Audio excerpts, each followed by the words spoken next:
The deep space survey vessel Harmony drifted silently through the void, its sensors scanning the third planet of an unremarkable yellow star. Captain Vale studied the readings with growing confusion. The world below showed signs of ancient civilization, crumbling cities, weathered monuments, and vast geometric patterns carved into continents. Yet no life signs registered on their instruments. "Another dead world," muttered Commander Brooke, the ship's science officer. "Whatever species lived here went extinct long ago." Vale nodded thoughtfully. The Galactic Council had cataloged thousands of such worlds during their expansion across the galaxy. Civilizations rose and fell like waves on a cosmic shore, leaving behind only ruins and questions. This particular system held no strategic value, too far from trade routes, too poor in rare minerals. "Wait," Brooke's voice sharpened as he leaned over his console. "I'm detecting something unusual beneath the northern ice cap.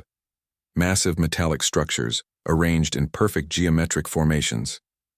The survey team descended through the planet's thin atmosphere, their shuttle cutting through frigid air toward coordinates deep within the frozen wasteland. Below them stretched an endless expanse of white, broken only by jagged mountain peaks and deep crevasses.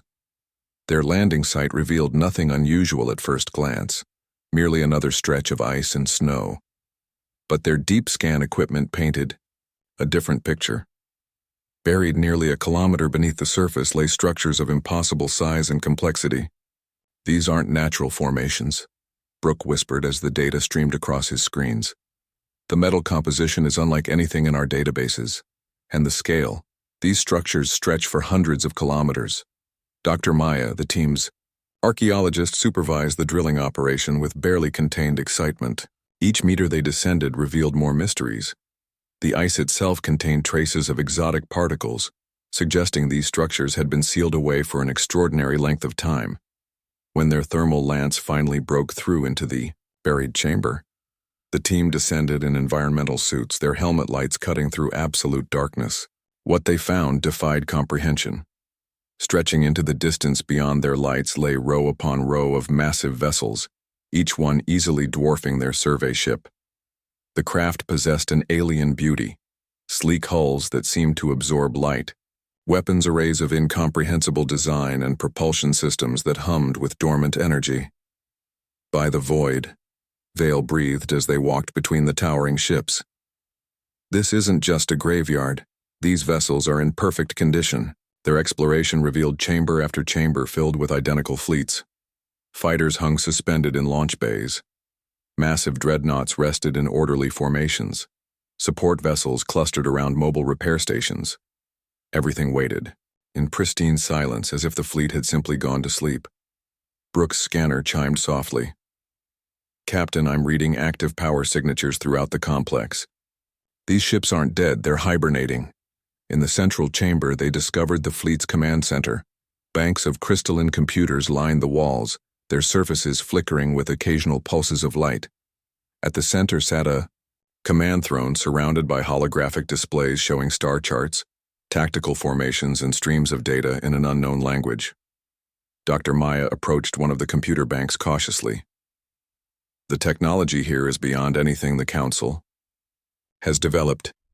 These power cells should have decayed eons ago, yet they're still functional." As if responding to her presence, the nearest display suddenly blazed to life. Symbols cascaded across its surface in patterns that seemed almost familiar. The universal translator in Maya's suit struggled with the alien script before finally producing fragmented phrases. "Terran Defense Fleet. Final protocol activated. Planetary evacuation complete. Entering deep hibernation pending threat assessment." Vale felt a chill that had nothing to do with the Arctic air. "Terran? These ships belong to the extinct species that once lived on this world." More displays activated in sequence, painting a picture of desperation and determination. The planet's inhabitants, who called themselves humans, had faced an existential threat that forced them to abandon their homeworld. But they hadn't fled in panic. Instead, they had prepared for war. The scale of their preparation became clear as the team explored deeper into the complex. This wasn't just one fleet, it was dozens of them, each specialized for different forms of combat. Some ships bristled with weapons designed to crack planets. Others carried technology that seemed to bend space itself. Still others held purposes the team couldn't begin to guess. "How long have they been waiting here?" Vale asked. Brooke consulted his temporal analysis equipment. The isotope decay patterns suggest approximately 500,000 years. These ships have been sleeping since before our civilization learned to work metal. In the deepest chamber, they found something that made them all step back in awe. A single vessel larger than all the others, its hull inscribed with symbols that even their translator recognized as warnings. The ship's name appeared in flowing script. Final answer. As they stood before this monument to vanished determination, proximity alarms began sounding throughout the complex. One by one, the hibernating ships began to stir. Power signatures climbed toward operational levels. Weapon systems that had slept for millennia started their activation sequences. "We need to leave," Vale ordered, but it was too late. A voice echoed through the chamber, speaking in the long-dead language of Terra, then switching to perfect galactic standard. "Unknown contacts detected. Analyzing threat assessment. Query: Are you the enemy our creators prepared us to face?" Vale stepped forward, raising his hands in the universal gesture of peace.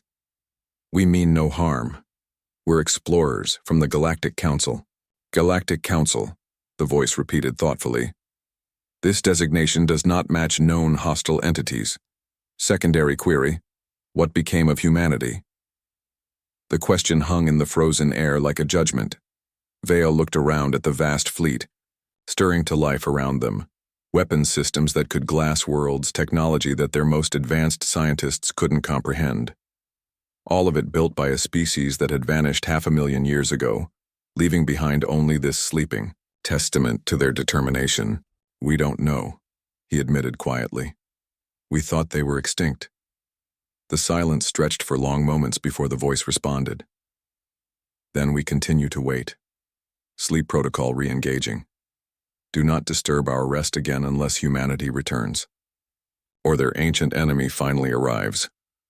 One by one, the great ship settled back into hibernation, their lights dimming to barely perceptible glows.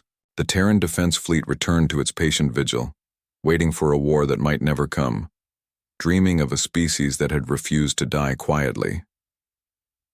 As the survey team's shuttle lifted away from the ice world, Vale couldn't shake the feeling that they had stumbled upon something far more significant than an archaeological curiosity. Somewhere in the galaxy, the descendants of Terra might still live, and if the ancient enemy these sleeping guardians waited for ever did appear, the universe would learn what happened when you threatened a species that planned their wars across geological time.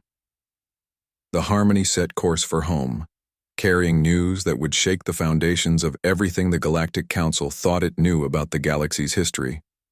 Behind them, beneath kilometers of ice, 500,000 years of patience, continued its silent count toward an uncertain dawn.